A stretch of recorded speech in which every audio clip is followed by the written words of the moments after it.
नमस्ते बच्चों, मैंने आप लोगों को कल पार्ट 2 का भेजा था अभ्यास कार्य। आज आपको राम प्रसाद बिस्मिल, बच्चों ये जो पार्ट 3 है सरफरोशी की तमन्ना, ये हमारे राम प्रसाद बिस्मिल के बारे में है जब ये उस समय जेल में रहते हैं। पहले तो आप जानिए कि राम प्रसाद बिस्मिल है कौन। ये एक ऐसे स्वतंत्रता सेनानी हैं जो देश की आज़ादी के लिए इन लोगों ने अपने प्राणों को भी न्यौछावर कर दिया। आप आगे आगे जब भी पढ़ेंगे तो आपको इनके बारे में और भी जानकारियाँ मिलती जाएंगी।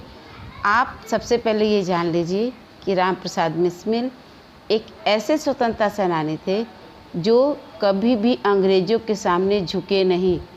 उसके अत्याचारों को उन्होंने कभी बर्दाश्त नहीं किया। आप इनको जब जानोगे बच्चों, इनके बारे में जब आप पढ़ोगे, इसे आप चाहें तो YouTube से भी देख कर पढ़ सकते हैं। इनकी जीवनी को, इनके बारे में आप जान सकते हो।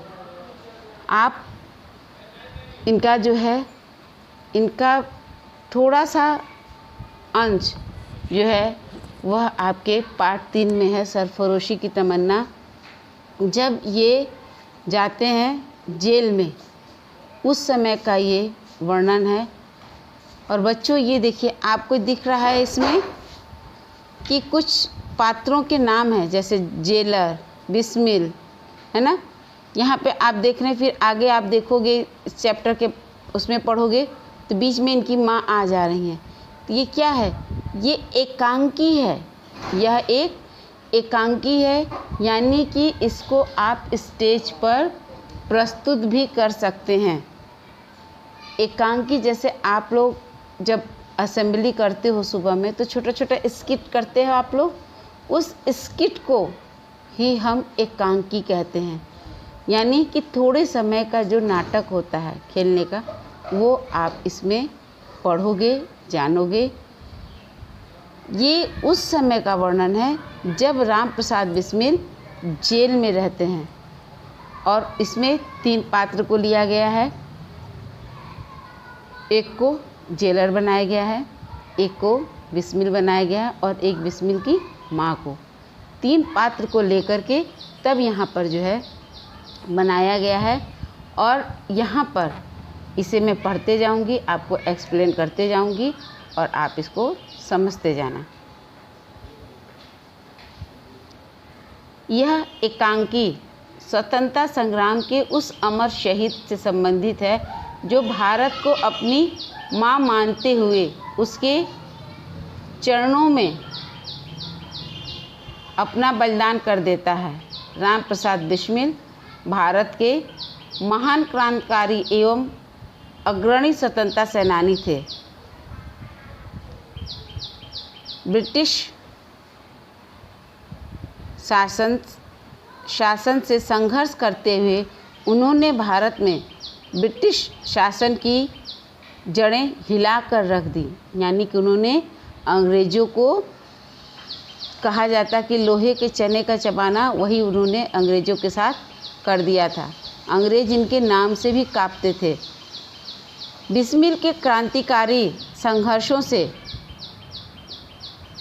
परेशान होकर ब्रिटिश शासन ने उन्हें फांसी की सज़ा दी, क्योंकि ये कभी भी झुकते नहीं थे उन सबों के सामने। तो ब्रिटिश गवर्नमेंट इतना घबरा गई कि इन्हें जो है फांसी की सज़ा, उन्होंने झूठे केस में फंसा करके इनको फांसी की सज़ा दे दी। प्रस्तुत एकांकी में बिस्मिल की फांसी से एक दिन पहले जेल में माँ बेटे के मिलन के मार्मिक दृश्य को वर्णित किया गया है। यानी कि इसमें जो है माँ बेटा, मतलब माँ अपने बच्चे को कितना भी मजबूत बना दे, लेकिन माँ का जो कलेजा होता है बच्चों, वो माँ का कलेजा ही होता है। वह, उसका हृदय इतना मर्म स्पर्शी होता है कि अपने बच्चे का कष्ट या दुख वह थोड़ा सा भी देख नहीं पाती है। जेल की कोठरी, अब देखिए इसका दृश्य बनाया जा रहा है। स्टेज पर इसका क्या हो रहा है, पूरे दृश्य को बनाया जा रहा है। यानी कि जिस तरह से स्टेज पे आप कैसे देखते थे, जब अभी तो हमारा कोरोना का समय चल रहा है बच्चों, इसमें हमें बच कर के रहना है, अपने सोशल डिस्टेंसिंग को लेकर के चलना है, मास्क लगाना है। मास्क ज़रूरी है हमारे लिए, हमें पढ़ना भी है, अपने को बचाना भी है, अपने को सेफ भी करना है। जब हम लोग उस समय, आई थिंक आप लोग क्लास 4 में या 4 में रहे होंगे, जब हम असेंबली करते थे ग्राउंड में खड़े होकर के सब एक साथ, तो उस समय क्या होता था, जब स्किट की तैयारी होती थी तो स्टेज को सजाया जाता था, है ना। उसी तरह से इसमें भी जो है क्या हो रहा है, बता रहा है कि आप जब नाटक करने जाओगे तो आपको उसमें क्या क्या ज़रूरत पड़ेगा। तो पहले आप क्या करेंगे, जेल की कोठरी बनाओगे। आप क्या बनाओगे, जेल की कोठरी बनाओगे। और राम प्रसाद बिस्मिल को सीखचों के पीछे, यानी कि जो लोहे के छड़ होते हैं, वो जेल के जो गेट होते हैं, उनको बोल रहा है कि सीखचों के पीछे इधर उधर घूमते हुए मस्ती में गा रहे हैं। क्या गा रहे हैं, सरफरोशी की तमन्ना अब हमारे दिल में है, देखना है जोर कितना बाजुए कातिल में है। वक्त आने दे बता देंगे तुझे ए आसमां। इनका ये बहुत लंबा है, इसका मैं आप लोगों को कोशिश करूँगी कि भेज दूँ। इसमें आप देखिए क्या है, सरफरोशी की तमन्ना अब हमारे दिल में है, देखना है जोर कितना बाजुए कातिल में है। उसी समय जेल की कोठरी में जेलर जो है, एक दूसरा व्यक्ति जेलर बना हुआ है, वह प्रवेश करता है, यानी कि अंदर आता है, स्टेज पे सामने आता है। जेलर भारतीय है। राम प्रसाद बिस्मिल के प्रति उसकी आँखों में अपनापन है, क्योंकि वो अपनी ड्यूटी से बंधा हुआ है। बच्चों, एक कर्तव्य शब्द ऐसा है जो कि हर किसी को अपने कार्यों को करने के लिए प्रेरित करता है। तो जेलर भारतीय है, चूँकि वह नौकरी कर रहा है, इसलिए वह ब्रिटिश गवर्नमेंट का मुलाजिम है, नौकरशाह है। तो उन्हें अंग्रेज़ों की ही बात को मानना होता था। तो वहाँ पर वह जो है जेलर, चूँकि भारतीय है, इसलिए वह बिस्मिल को अपनेपन से देखता है। अब जेलर क्या कह रहा है, जेलर प्रवेश करते हुए, पंडित राम प्रसाद बिस्मिल मुस्कुराते हुए जेलर की तरफ देख कर के बोलते हैं, जेलर साहब फरमाइए क्या बात है। जेलर, तुमसे कोई मिलने आया है। बिस्मिल, मुझसे मिलने कौन आया है। जेलर, तुम्हारी माँ है।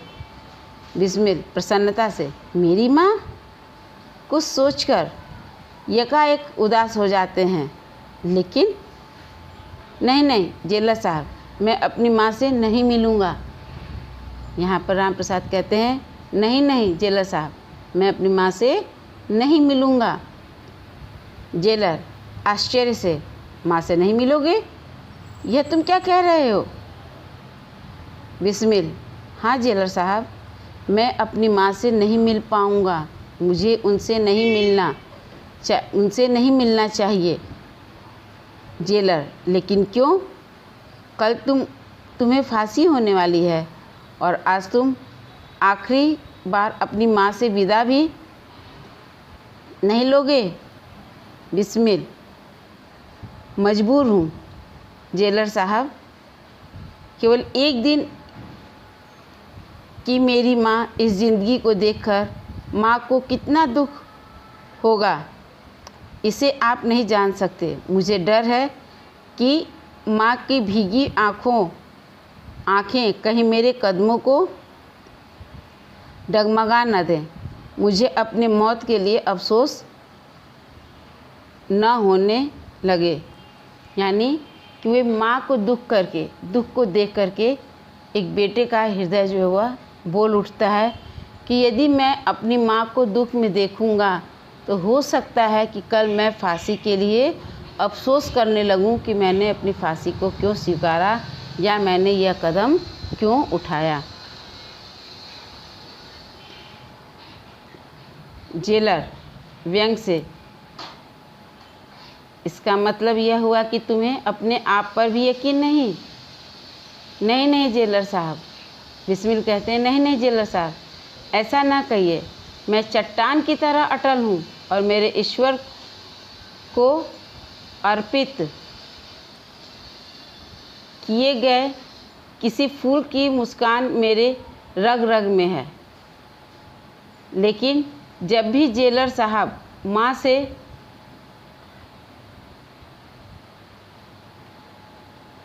मिलने की हिम्मत मैं नहीं जुटा पा रहा हूँ, क्षमा चाहता हूँ जेलर साहब। माँ से मेरी ओर से क्षमा मांग लेना, मैं उनसे नहीं मिल सकूँगा। मतलब यहाँ पर एक बिस्मिल चूँकि स्वतंत्रता सेनानी है, क्रांतिकारी हैं, लेकिन फिर भी वे जो है परेशान हो उठते हैं माँ की दुविधा को देख करके, माँ के हृदय को देख करके। यकायक राम प्रसाद बिस्मिल की वृद्ध माँ प्रवेश करती हैं। मतलब जो भी उस एक्टर के रूप में होगा वह वृद्ध का रूप धारण करके माँ के रूप में प्रवेश किया है स्टेज पर। माँ प्रवेश करते हुए क्या कह रहा है बिस्मिल? माँ से नहीं मिलेगा, मुझसे नहीं मिलेगा तू?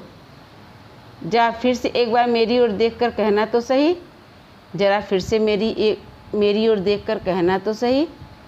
आश्चर्य से, माँ तुम? माँ हाँ मैं हूँ तो हूँ, क्या तुम अपनी माँ को पहचान भी नहीं सकता? बिस्मिल ऐसा मत बोलो माँ। और क्या बोलूँ? माँ बोलती हैं कि और क्या बोलूँ? अपने देश का ऐसा दीवाना बना दिया कि जन्म देने वाली माँ अपनी माँ को भी भूल गया, मुझसे मिलने को भी तेरा जी न चाहा।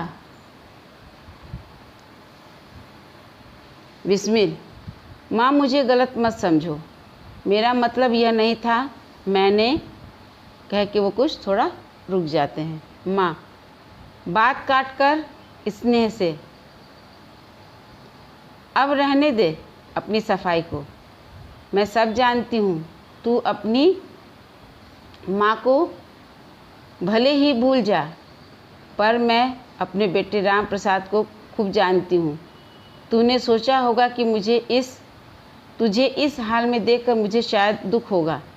मौत की गोद में तुझे देखकर मेरी आँखों में परनाले बहने लगेंगे।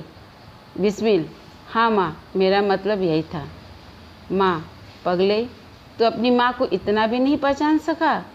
जिस भारत माँ के लिए तू कुर्बान हो रहा है, वह अकेले तेरी तो माँ नहीं, वह मेरी भी माँ है। बेटे तेरे सभी बुजुर्गों की भी माँ है, इस सारे देश की माँ है। भावावेश में बिस्मिल कहते हैं, हाँ मैंने समझा था कि माँ अन्य साधारण स्त्रियों की तरह मैं भी रोने चीखने लगूंगी, यही ना? लेकिन बेटे तूने यह ना सोचा कि जिस माँ ने तुझे बचपन से ही त्याग, वीरता और देश प्रेम का पाठ पढ़ाया है, आज अपनी मेहनत को फलते फूलते देखकर उसे कष्ट क्यों होगा? आज का दिन तो मेरे लिए सबसे बड़ी खुशी का दिन है। बच्चों, बहुत कम ऐसे लोग होते हैं जो अपने परिवार को देश के लिए समर्पित करते हैं, और माँ का दुख बच्चों के लिए बहुत बड़ा होता है। अगर बच्चे को थोड़ी सी खरोच भी आ जाती है तो माँ को कष्ट होता है कि अरे मेरे बेटे को चोट लग गई। लेकिन यहाँ पर जो बिस्मिल की माँ है वह एक हिम्मती हैं, एक देश प्रेम वाली माँ है, जो देश के प्रति अपने कर्तव्य को कभी भी वो माँ होने के बावजूद भी नहीं भूली हैं। वहाँ पर यह बिस्मिल को साहस बढ़ाती हैं, उनको और हिम्मत बढ़ाती हैं कि मुझे तुम्हारे फांसी चढ़ने से कोई दुख नहीं है। बिस्मिल, मुझे अपने विचारों के लिए अफसोस है माँ। यहाँ पर बिस्मिल जो है अपनी माँ को कहते हैं कि माँ, मुझे तुम्हारे बारे में सोचा कि तुम रोने लगोगी, तुम हमारे लिए जो है तुम्हें कष्ट होगा, इसके लिए मुझे अफसोस है माँ। नहीं मेरे लाल, आज के दिन तू किसी बात का अफसोस न कर, तू तो कुर्बानी की राह पर जा रहा है। मेरे बच्चे, अफसोस तो मुझे है कि मेरे दूसरे बेटे अभी इतना छोटा क्यों है। बिस्मिल, माँ विश्वास रखो, तुम्हारे इस बेटे के बलिदान से अनेक राम प्रसाद पैदा होंगे और तब वह दिन दूर नहीं होगा जब हमारा यह देश गुलामी के चंगुल से मुक्त होकर आज़ादी की सांस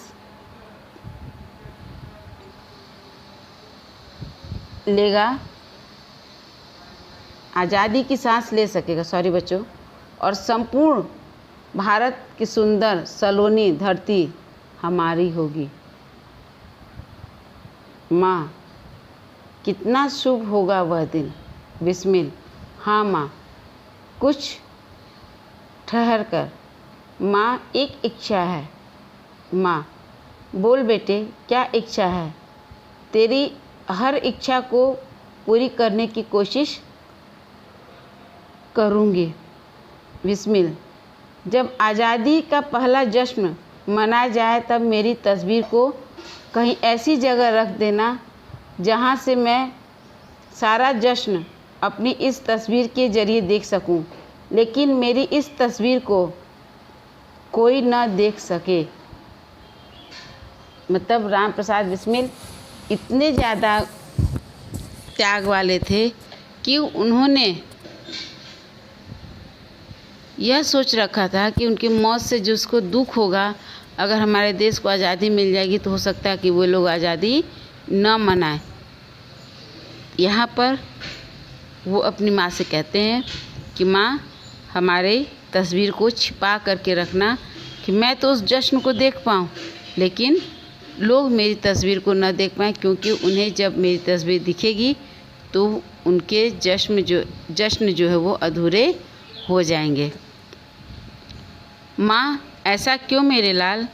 मैं तो तेरी तस्वीर को ऐसी जगह रखूँगी सारी दुनिया उसे देख सके। बिस्मिल, नहीं माँ, ऐसा ना करना। मेरी तस्वीर को देखकर लोगों को मेरी याद आ जाएगी और तब शायद उस खुशी के मौके पर उनकी आँखें गीली हो जाएं। मेरे देश को आज़ादी मिले और मेरे देशवासी उस दिन आंसू बहाएं, यह मुझसे सहन नहीं हो सकेगा। माँ, भावावेश में, मेरे बेटे, ऐसा ही होगा मेरे लाल।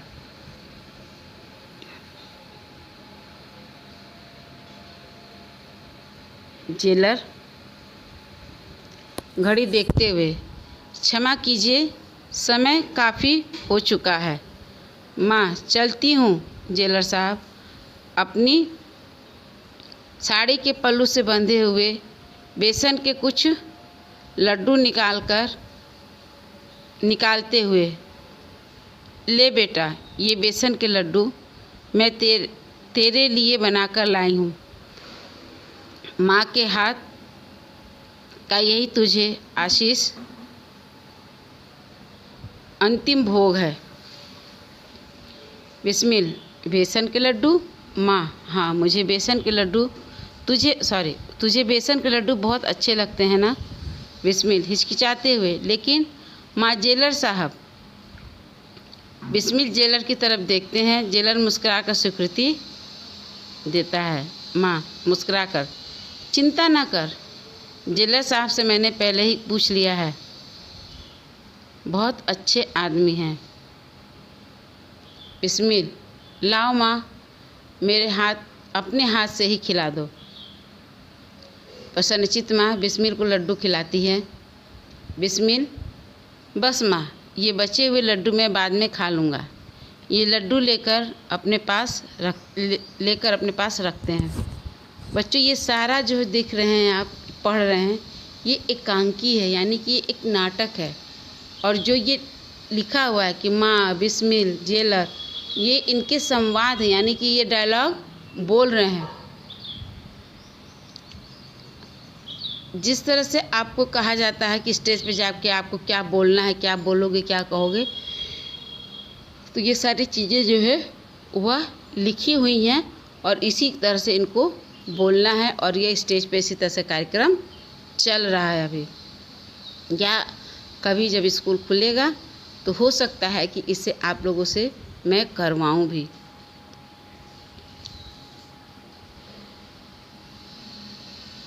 बिस्मिल, बस माँ, ये बचे हुए लड्डू मैं बाद में खा लूँगा। ये लड्डू लेकर अपने पास रखते हैं। माँ, बिस्मिल के सिर पर हाथ फेरते हुए, अच्छा मेरे लाल, मैं चलती हूँ। बिस्मिल, अच्छा माँ, ईश्वर करे अगले जन्म में तुम मेरी ही माँ बनो माँ, और मैं फिर तुझे इसी तरह कुर्बान कर दूँ, पाल पोस कर बड़ा करूँ और फिर गला रूंध जाता है। रूंध जाना मतलब रोने जैसे आवाज़ अंदर से निकलती है। बिस्मिल, आश्चर्य से, माँ यह क्या, यह तुम्हें अचानक क्या हो गया। माँ, ज़बरदस्ती हंसते हुए, कुछ नहीं बेटा, कुछ भी तो नहीं। बिस्मिल, तो फिर तुम्हारी आंखों में आंसू क्यों झलक आए। माँ, उन्हें छलकने दे बेटा, इसकी चिंता तू क्यों करता है। बिस्मिल, नहीं माँ, विदा की बेला में तुम्हारी आंखों में चमकने वाले आंसू मेरे कदमों को डगमगा रहे हैं। माँ, आश्चर्य और दुख से। बिस्मिल, यह क्या कहता है, जन्मभूमि पर न्यौछावर होने वाले बहादुर इस तरह की बातें नहीं किया करते। संसार की कोई भी शक्ति उनके कदमों को नहीं डगमगा सकती। अडिग हूँ माँ, लेकिन तुम्हारी आँखों में बहने वाले आंसू से बहने वाले। बिस्मिल, मैं भी अब तक अडिग हूँ माँ, लेकिन तुम्हारी आँखों से बहने वाले दर्द को मैं सहन नहीं कर सकता। तुम दुखी होगी माँ तो मेरे आत्मा भी दुखी होगी। माँ,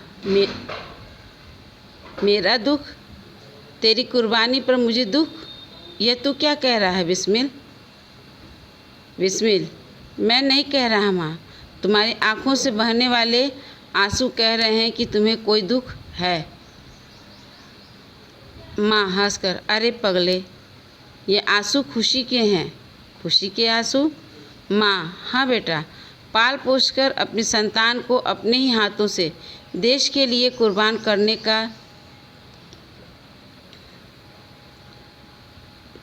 करने में भी एक अजीब सी खुशी है, और आज उस खुशी को प्राप्त करने का गौरव मुझे हो रहा है।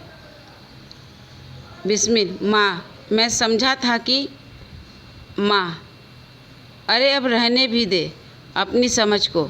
जेलर साहब, क्या कल मेरे बेटे को फांसी के समय मैं यहाँ रह सकती हूँ। जेलर, जी नहीं, हुक्म ना होने के कारण मैं मजबूर हूँ। बिस्मिल, ज़रूरत भी क्या है माँ, तुम्हें अपने बेटे को भारत माता की गोद में डाल दिया, अब उसकी सेवा के लिए यह आत्मा किसी भी रूप में रहे क्या फ़र्क पड़ता है।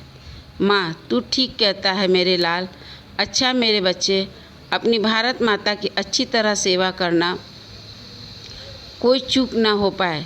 माँ बिस्मिल के सिर पर हाथ फेरती है और बिस्मिल माँ के पैर छूते हैं। चलिए जेलर साहब, माँ कहती हैं, चलिए जेलर साहब। बिस्मिल की माँ जेलर के साथ प्रस्थान करती हैं। बिस्मिल उस तरफ देखते रहते हैं और पर्दा धीरे धीरे गिरता रहता है। बच्चों, ये जो नाटक है, ये जो एकांकी है, यह आपके लिए बहुत अच्छा है। इसके आप एक बार फिर से पढ़िएगा, समझिएगा, और जहाँ नहीं समझ में आए हमसे पूछिएगा। अगर आप कोशिश करें तो राम प्रसाद बिस्मिल का ये फ़ोटो है, आप इसको कहीं से भी फ़ोटोकॉपी निकलवा करके अपने घर से, या अगर आप खुद ड्राइंग बनाते हो खूब सुंदर सी, तो इसको बना करके आप अपनी कॉपी पर रख सकते हो। धन्यवाद बच्चों।